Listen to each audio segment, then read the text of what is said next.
আপনার আমার ট্যাক্সের টাকা। একটি নেতা আমরা শুনি নাই আজকে প্রতিটি স্বৈরাচারের জাতির সামনে টেলিফোনে হোক, ফেসবুকে হোক, অনলাইনে হোক, একবার একটু ক্ষমা বা একটু দুঃখ প্রকাশ করতে। কত বড় স্পর্ধা! এদেশের টাকা পয়সা লুট করে নিয়ে বেগম করা বানিয়েছে, এদেশের টাকার পাহাড় বানিয়েছে।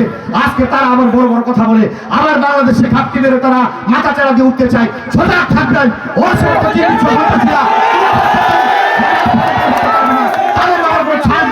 যারা অত্যাচার করেছে, যারা আমার মায়ের বুক খালি করেছে, যারা ছাত্রদের বুকে গুলি চালিয়েছে, যারা রাজনৈতিক নেতা কর্মীকে অত্যাচার করে, জুলুম করেছে, নির্যাতন করেছে। তাই আজকে আমি আর কথা দীর্ঘায়িত করবো না। আপনারা বিভিন্ন এলাকা থেকে কষ্ট করে মিছিল সহকারে এসেছেন আমাদের এই যে আজকের এই কর্মসূচি যেভাবে আপনারা সফল করেছেন। এখন থেকে প্রতি সপ্তাহে আমি যদিও ব্যাপকভাবে সময় দিতে পারি না, কোনো না কোনো ইউনিয়নে আপনাদের সাথে আমার দেখা হবে, কোনো না কোনো প্রোগ্রামের মাধ্যমে। আপনাদের ভাই শরীফুল আলম আপনাদের হৃদয়ে আছে, আপনাদের অন্তরে আছে। আমি থাকি আর না থাকি, যেখানে থাকি হায়াত মতের কথা বলা যায় না। যে পরিস্থিতি থাকি না কেন, সবসময় মনে রাখবেন উপরে আল্লাহ আছে। আল্লাহ আমাদের হায়াত নির্ধারিত করে রেখেছে। কোনো ভয়, ডর, কোনো শক্তি, কোনো হামলা, মামলা, অত্যাচার, জুলুম আমাদেরকে যেভাবে 17 বছর বিচ্যুত করতে পারে নাই।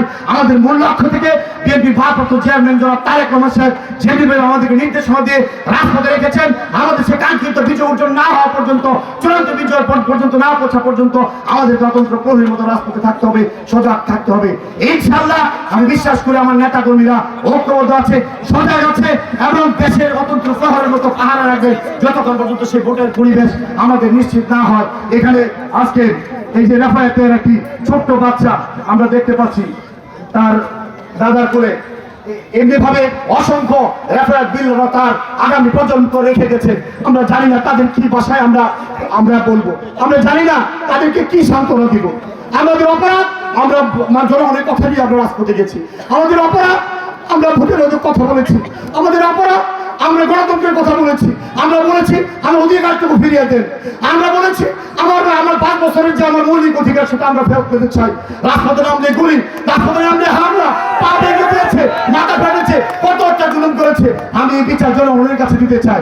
আর যারা এই কাজটা করেছেন আইনের মাধ্যমে অবশ্যই তাদের বিচার হবে, আপনারা নিশ্চিত থাকেন। দিতে চাই আমরা এই কুলিয়ারচরের মানুষ, নিরীহ মানুষ, আমাদের উপর কেন 17 বছর এত মামলা, কেন অত্যাচার, কেন আমার সহকর্মী সহযোগীরা বাড়িতে ঘুমাতে পারে নাই, কেন রাতের পর রাত দিনের পর দিন আইনের লেখা থেকে আমার ঘুমাতে হয়েছে, কেন আলেম ওলামারা ঘর ছাড়া হয়েছে, কেন তার প্রতিষ্ঠানে যেতে পারে নাই, এই জবাব আপনারা দিবেন আগামী দিনে। আপনাদের দিন আসতেছে ইনশাআল্লাহ।